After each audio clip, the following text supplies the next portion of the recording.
இப்படி ஒரு நிலைமை உண்டாக்கி வச்சுட்டு இவங்க சொல்றாங்க நமக்கு ஆட்சி செய்ய தெரியாதுன்னு. நம்ம அமைச்சர்களுக்கும் நம்ம சட்டமன்ற உறுப்பினர்களுக்கும் ஒன்னும் தெரியாதுன்னு. ஆமாங்க, எங்களுக்கு தெரியாதுதான். எங்க சட்டமன்ற உறுப்பினர்களுக்கும் அமைச்சர்களுக்கும் மக்கள் பணி செய்ய தெரிஞ்ச அளவுக்கு மக்கள் பணத்தை சுருட்ட தெரியாதுதான்.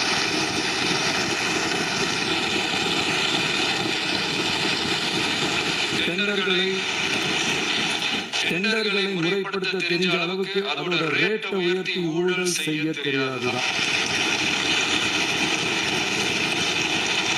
பதவி உயர்வு வழங்கவும் பணியிடமாற்றம் கலந்தாய்வு நடத்தவும் தெரியுமே தவிர பதவி உயர்வுக்கும் பணியிட மாற்றத்திற்கும் பணம் பறிக்க தெரியாதுதான்.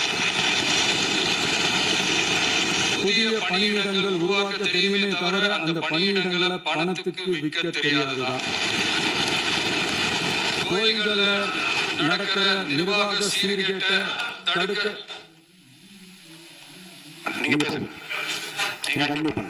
கோயில்களில் நடக்கிற நிர்வாக சீர்கேட்ட தடுக்க தெரியுமே தவிர கோயில் பணத்தை கொள்ளையடிக்க தெரியாதுதான். தங்கத்தை உருக்கி தாரைவார்க்க தெரியாதுதான். கனிம வளத்தை பாதுகாக்க தெரிஞ்ச அளவுக்கு கனிமத்தை விற்று கொள்ளையடிக்க தெரியாதுதான். அரசு வருமானத்தை அரசு கஜானாவுக்கு மாற்ற தெரிஞ்ச அளவுக்கு அந்த பணத்தை தனிப்பட்ட கஜானாவுக்கு மடைமாற்ற தெரியாதுதான். போதை கலாச்சாரத்தை தடுக்க தெரிஞ்சவங்களுக்கு போதை கலாச்சாரத்தை வளர்க்க தெரியாதுதான்.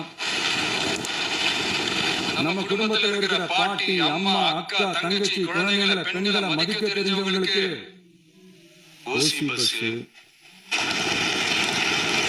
1000 ரூபாய் கேஸ், இப்படிலாம் பேச தெரியாதுதான்.